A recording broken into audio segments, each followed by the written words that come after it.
छत्रपति शिवाजी महाराज ने देश, धर्म, मंदिर और गायों को खतरे में देखकर मात्र 15 साल की उम्र में ही छत्रपति शिवाजी महाराज ने संपूर्ण भारत भूमि पर हिंदू हुकूमत जनतंत्र हिंदू राज्य नहीं बचा था।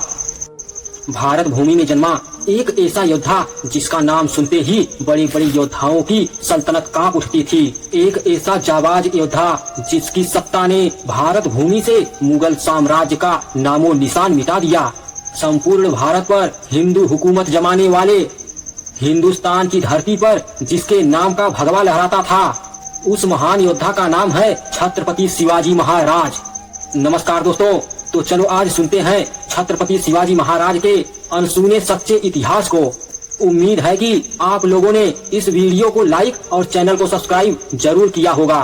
तो चलिए शुरू करते हैं इस महान योद्धा के इतिहास को। छत्रपति शिवाजी महाराज का जन्म 19 फरवरी सन 1630 में महाराष्ट्र के शिवनेरी किले में हुआ था। यह वह वक्त था जब दिल्ली सहित आधे भारत पर मुगलों के कट्टर सुल्तान औरंगजेब की हुकूमत थी और दक्षिण भारत पर आदिल शाह और कुतुब शाह जैसे सुल्तानों ने अपना कब्जा जमा रखा था। यह वह दौर था जब भारत भूमि पर एक भी स्वतंत्र हिंदू राज्य नहीं बचा था। छत्रपति शिवाजी महाराज ने देश, धर्म, मंदिर और गायों को खतरे में देखकर मात्र 15 साल की उम्र में ही छत्रपति शिवाजी महाराज ने संपूर्ण भारत भूमि पर हिंदू हुकूमत जमाने की प्रतिज्ञा ले ली। वह उसी दिन अपना घर छोड़कर निकल पड़े अपनी मंजिल की तलाश में। वह अपनी सेना बनाने की तैयारी करने लगे, लेकिन उस 15 साल के बालक का साथ भला कौन देता। लेकिन उन्होंने अपने दोस्तों का सहारा लिया और बीजापुर की सल्तनत पर धावा बोल दिया। मात्र 16 साल की उम्र में ही शिवाजी महाराज ने अपने दोस्तों के साथ मिलकर तोरण किले को फतेह कर लिया। इस किले से छत्रपति शिवाजी महाराज को बहुत बड़ा खजाना हाथ लगा और इस खजाने से छत्रपति शिवाजी महाराज ने एक सेना बनाई और इसी सेना के बल पर छत्रपति शिवाजी महाराज ने सिर्फ 2 वर्षों में ही पुरंदर, कोंडाला, चाकन और राजगढ़ जैसे विशाल किलों पर अपनी हुकूमत कायम कर दी। धीरे धीरे महाराज ने अपनी हुकूमत का विस्तार किया और अपनी विशाल सेना के साथ कोंकण पर चढ़ाई की।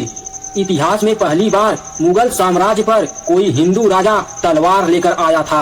मराठा सेना ने मुस्लिम धर्म के ठेकेदारों को मार मार कर कोंकण, कल्याण जैसे नगरों पर भगवा ध्वज लहरा दिया। 40 किले, 9 सामंत और 60,000 सैनिकों के सरदार शिवाजी महाराज ने बीजापुर की सल्तनत पर आक्रमण करके उसे पूरी तरह से खोखला कर दिया। अपनी सल्तनत को खत्म होते हुए देखकर बीजापुर का सुल्तान आदिल अली शाह कांप उठा। उसने अपने सेनापति अफजल खान को एक बड़ी सेना देकर शिवाजी महाराज के इलाके में भेजा। शिवाजी महाराज उस समय प्रतापगढ़ किले में थे। सन 1959 को अफजल खान ने अपनी विशाल सेना के साथ प्रतापगढ़ किले की ओर निकल पड़ा।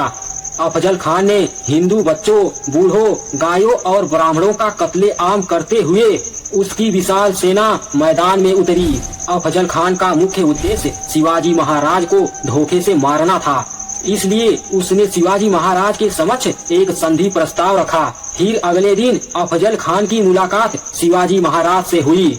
गले मिलने के बहाने लंबे चौड़े अफजल खान ने शिवाजी महाराज को गले दबोच लिया और उनकी पीठ पर खंजर से वार किया, परंतु कपड़े के नीचे लोहे का सुरक्षा कवच पहने हुए छत्रपति शिवाजी महाराज ने अपना खंजर निकालकर उसे ही मौत के घाट उतार दिया।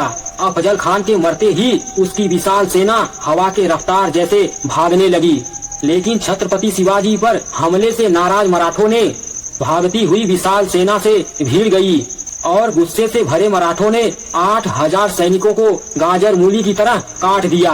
अफजल खान द्वारा मंदिरों को नष्ट किया जाने वाला गुस्सा छत्रपति शिवाजी महाराज ने बीजापुर की सल्तनत पर उतारा। सन 1660 तक छत्रपति शिवाजी महाराज ने बीजापुर के आधे हिस्से पर अपना कब्जा जमा लिया। मुगल साम्राज्य की सल्तनत ध्वस्त हो गई, उसकी जागीरें लुट गईं और सल्तनती सेना लड़ लड़ कर बर्बाद हो गई। दक्कन की सेना को रक्त से नहलाकर महाराज ने अपनी सेना को कोल्हापुर की ओर कूच करने का आदेश दे दिया। मराठों की गरजती सेना ने कोल्हापुर के मैदान में उतरी और एक एक करके कोल्हापुर के सभी किलों को फतेह कर लिया। सन 1660 को आधी रात को आदिल शाह के गुप्तचरों ने उसे सूचना दी कि शिवाजी महाराज पनहाला किले में हैं और इस समय उनके पास मात्र 1000 सैनिक हैं। और इसी मौके का फायदा उठाकर आदिल शाह ने सिद्दी जोहर के साथ 10,000 सेना को पनहाला भेजा। आधी रात में ही सिद्दी जोहर ने पनहाला किले को घेर लिया। उसकी सेना किले के चारों ओर फैल गई। ऐसी संकट परिस्थिति में महाराज ने बड़ी ही चतुराई से काम लिया।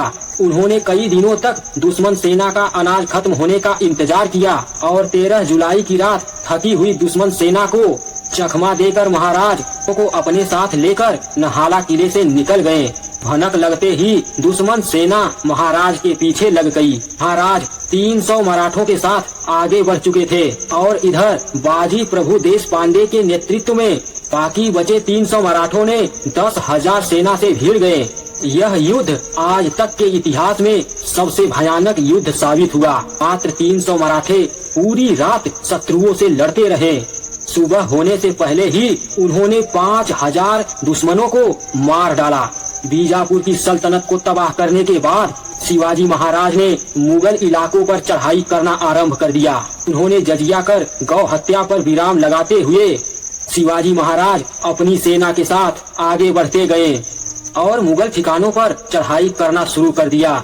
परंतु यह बात औरंगजेब बर्दाश्त नहीं कर पाया। उसने शिवाजी महाराज को काबू में लाने के लिए अपने मामा शाहिस्ता खान के नेतृत्व में 2 लाख सैनिकों की विशाल सेना को महाराष्ट्र की तरफ भेजा। जनवरी सन 1960 की रात शाहिस्ता खान ने भारी विशाल सेना के साथ पूरे पहुंचा और पूरे नगर को अपने कब्जे में ले लिया। सुबह शाहिस्ता खान ने पूरे के बच्चों, बूढ़ों और गायों और ब्राह्मणों पर अपना गुस्सा उतारता और रात को पूरे के लाल महल में चला जाता। लगभग 4 से 5 महीनों तक यही चलता रहा। पर 5 अप्रैल सन 1963 को आधी रात को शिवाजी महाराज ने शाहिस्ता खान पर हमले की योजना बनाई और मात्र 500 मराठों के साथ पूरे की ओर निकल पड़े और मराठे भेष बदलकर किले में प्रवेश कर गए। मौत के रूप में शिवाजी महाराज को शाहिस्ता खान ने अपने सामने खड़ा देख उसकी रूह कांप गई। शाहिस्ता खान ने मौत से घबराकर किले से नीचे कूद गया तो बचकर भाग गया, लेकिन शिवाजी महाराज की तलवार ने उसकी 3 उंगलियां काट डाली। इस घटना से औरंगजेब का गुस्सा 7वें आसमान पर था। औरंगजेब ने अपने सल्तनत का बदला लेने के लिए औरंगजेब ने तुरंत अजमेर के राजा जयसिंह को एक बड़ी सेना के साथ शिवाजी महाराज के राज्य में उतारा। 1965 की रात राजा जयसिंह ने पुरंदर के किले में शिवाजी महाराज को घेर लिया और शिवाजी महाराज से एक समझौता किया जिससे कि छत्रपति शिवाजी महाराज को हिंदू स्वराज के 25 किले मुगलों के हवाले करने पड़े। लेकिन सन 1970 में मुगलों पर मौत का कहर बनकर टूटे छत्रपति शिवाजी महाराज ने मुगलों के किलों पर तैनात सैनिकों को मार मार कर लाशों का ढेर लगा दिए। मात्र 3 से 4 महीनों में ही उन्होंने अपने एक एक किले पर भगवा ध्वज लहरा दिया। 6 जून सन 1974 में वैदिक मंत्रों के साथ छत्रपति शिवाजी महाराज का राज्याभिषेक हुआ। सन 1680 में मात्र 50 वर्ष की आयु में हनुमान जयंती के दिन छत्रपति शिवाजी ने स्वर्ग की ओर प्रस्थान किया। भारत भूमि में जन्मे ऐसे महान योद्धा को एक लाइक जरूर करें।